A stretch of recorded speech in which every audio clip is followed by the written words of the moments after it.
Welcome to the MBU Football Coaches Show. My name is Guy Danhoff. I'm here with our head coach, Coach B. Coach B, last week, first season opener for 2024. Spartans came a little short with a final score of 35-28 over Cumberland, and you were down 28-3 at half. So talk to us a little bit about that first half, and then what you did for whatever pep talk you gave, because what then happened was really amazing.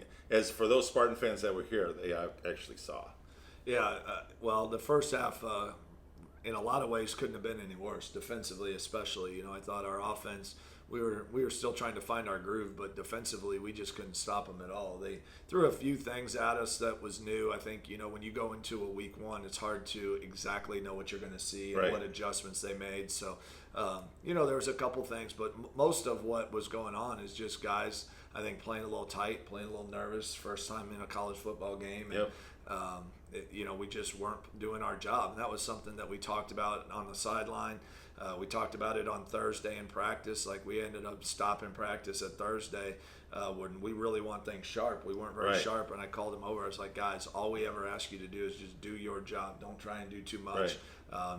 I think it wasn't a fact of anything other than guys just trying to do too much, go above and beyond what they were, and they were so amped up, but it wasn't going our way. So at halftime, really, it was not as much what I said, it was how they reacted, because, and I'll give them all the credit in the world. I was proud of them. What I told them at halftime was, we as a staff got together, we just said, hey, we're going to stay positive on them. It's week one, it's game one, definitely not the start we wanted. But we have a young team. We have a lot of talent. We didn't want to lose them right then and there. Absolutely. We can't be defined by one game. We can't be defined by one half. So really what I told them is, guys, I don't care if this thing ends up 70-3, right, or if we come back and win it. I want to see what kind of guys we have in this locker room. And they came out and responded in a big way. Coach, they came out and responded so forcefully. And to start that third quarter, I went on record to say, in the 10 years I've obviously been coming from a media standpoint, Spartan football, I thought it was the best single quarter in your 10-year history. You rattle off 22 unanswered points, but what was even more impressive too, though, is they had nearly 400 yards of total offense in the first half, and the second half they only had under 60. So whatever you were doing, on offense you had it clicking, on defense you had it clicking. And then let's talk about your special teams. Your punter, we find out that he is the special teams player of the week for the Heart. Speak to that as well. That's pretty cool when your punter is actually helping your defense out, because they had no return yards. Yeah, no, I thought Jaden had a great game. Yeah. He had one that was probably a 60-some yard, maybe 70-yard punt. It got a lot of roll on it, but nevertheless, it counts in the stats. And that's a guy who just shows up. He does whatever we ask him to do. He worked so hard in the offseason. Both him and Jonah were at D1 all summer long putting in the work. And, it shows. The guys, we had more guys there in the summer doing those things. And I think we're able to see some of the fruits of that, and we just got to continue to build off of it. So talk to us about Jordan Simpson. I think one of the storylines, not only they had obviously a passing TD, but his rushing, he had 5 rushes on third down that got you first downs. And we're not talking about like 2 or 3 yards here. You might have been a 3rd and 10, a 3rd and 15 even, and he's picking up first downs. And let's just be honest. We saw him play last year, and we certainly never commented on his running, but he's become quite efficient. You want to speak to that? Yeah, I think some of it is your year 2 in our offense. Our offense was a different style than he'd ever been a part of last year. So it was his first year getting his feet wet. I think, he's playing very smart. I thought he made some really good decisions. Some of that was with his legs, but then also late in the game, he had an opportunity to run, and he ended up finding Joe White down the sideline for a really big play. Yeah. So, just the ability to use his legs to get what he, take advantage of what's there, but also keep his eyes downfield. He played at a really high level. Unfortunately, we have the situation where he got sacked, and then that led to a turnover. But I thought his awareness in the pocket was really, really good, and that's something we spend a lot of time on with him. But he executed at a high level. He definitely did. So I was just curious, what you told your team. I know that you worked back in the third quarter to being within 3 points. Then that's where you talk about kind of He fumbled the ball, the scoop, and touchdown. And then it was really tough then to overcome that touchdown, even though he put up a fight to the very, very, very end. And obviously they went on to win 35-28. But what did you tell your team after the game?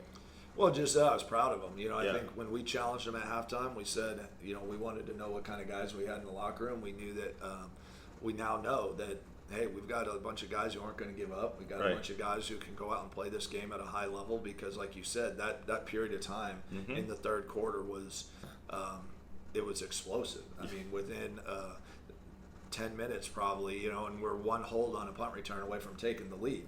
So, we showed that we have that explosive ability. We have the ability on defense to get stops. Our special teams has the ability to make sure that we can pin them deep and do their job. And then offensively, we scored. We get an interception.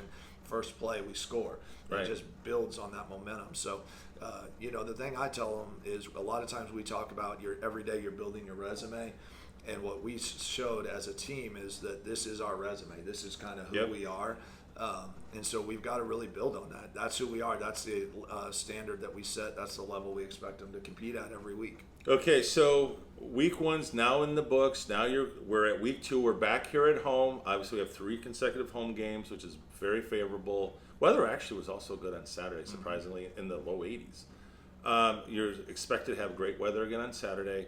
So talk to us about your next opponent, Clarke University. They're coming in, and what have you seen on film from them? Well, they're going to play hard.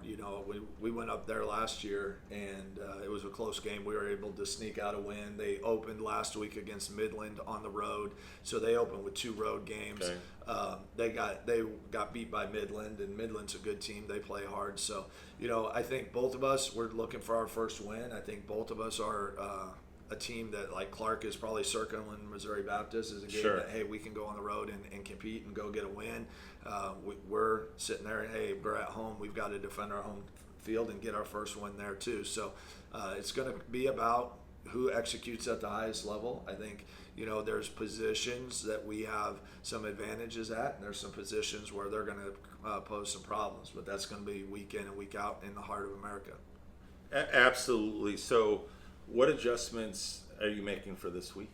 Really, honestly, not many adjustments. Okay. I think, especially defensively and offensively, what we're really trying to do is just almost pull back a little bit and just say, let's get really good at what we do. We know some things that pose some problems. We've focused on that a lot because we just feel week in and week out is more about what we do and less about what the opponent does. Obviously, we've got to prepare for certain things schematically that may give us problems. And make sure we have answers to those. But I think if we line up, do our job like we did in the second half on both sides of the ball, we're going to prove that it doesn't matter who we're playing, we're going to be a tough out. Well, I would agree with you because I think the way you played in the second half really showed the character of this team and what you're truly capable of doing week in, week out, just making sure the guys are in that right mindset that they can perform at that elite level. So with it, I know it's going to be your second game. Clarke, you're familiar with them. You beat them last year, so that's got to feel good coming in. Anything you want to say to people coming out to the stands and to the fans? This place was rocking. Seriously, the stadium was rocking last Saturday in that third quarter in particular. And what do you want to say to the Spartan fans? Well, just appreciate all their support in week 1, and let's fill this place again. I think we showed that we could play a high level of football, and it's a fun, exciting brand of football. So come out, support us. We'd love to see you, and let's make some noise. Yeah, because that new group that Jake oversees is called Mayhem. Oh, they bring it. And also they gave away a lot of T-shirts too, I guess, for the first 30 or 50 students that showed up, so they're giving away T-shirts. That's kind of fun. Yeah, absolutely. They did a great job. It was fun. So come out, support us Saturday afternoon. Last plug I'm going to give is come out early because the tailgating here was phenomenal. The food was amazing. And I was throwing it out there because I wanted to say hi to all our Spartan fans. There you go. Yeah, it was fun. I had a few things to, maybe nibble on or something. All right. We'll be here on Saturday at 1 o'clock against Clarke. Be here. If you're not going to be here, catch Kevin and I live on the Spartan Digital Network. For Coach B, I'm Guy Enough. Thank you for watching it all right here on the Spartan Digital Network.